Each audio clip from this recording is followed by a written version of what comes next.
Martinique, c'est le 22 décembre 2022 que la ville du Gros Morne dévoile ses talents insoupçonnés en dévoilant au public les nouvelles façades de l'hôtel de ville. Avec moi, le maire de la commune du Gros Morne, Gilbert Couturier. Deux mots sur cette inauguration aujourd'hui. Bien, d'abord, moi, les dit merci. Merci à tout le monde qui répond à l'invitation.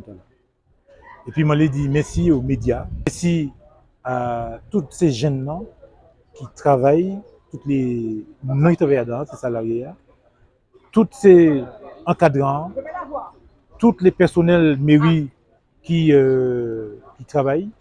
Et puis, un bagage important. Un bagage important, c'est de dire que l'espoir n'est pas mort. L'espoir n'est pas mort parce qu'au fait, nous pouvons continuer croire en peuple nous et en mettant l'histoire. Et c'est pour ça que je dis, ça c'est important. Ça nous mettait en défilement, ça nous mettait en préparation là. Eh bien, ça permet de montrer que ni des talents qu'il a et que ces talents-là, il faut que Bayo chanceux.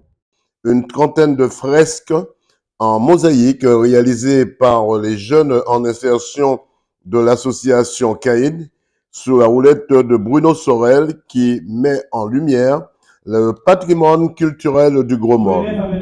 Bruno Sorel, vous êtes l'un des responsables de ce sentier d'insertion.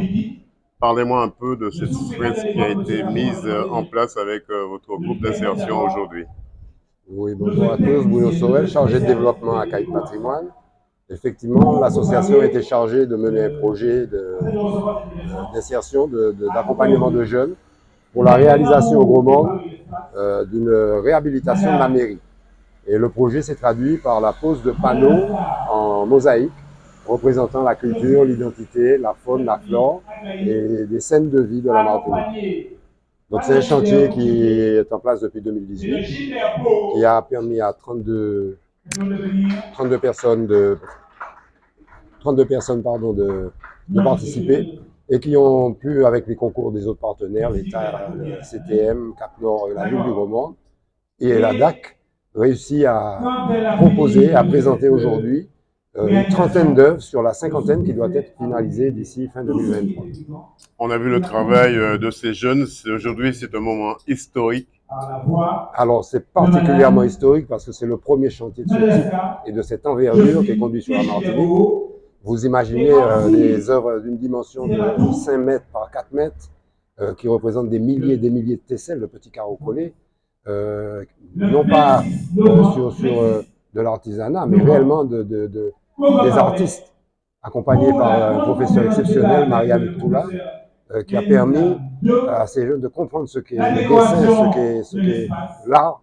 Et ce sont des mosaïstes d'art qui ont été formés et qui aujourd'hui ont la compétence de développer cette nouvelle filière sur la Martinique parce que c'est un créneau économique extrêmement important.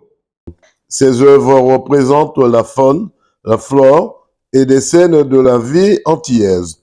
Il s'agit avant tout de faire de l'hôtel de ville une œuvre d'art qui, par sa conception et sa réalisation, deviendra le symbole de l'unité centrale du développement et de l'identité gros-mornaise, avec comme partenaires l'État, Cap Nord, la CTM et bien d'autres j'en passe. Reportage de DNews Martinique.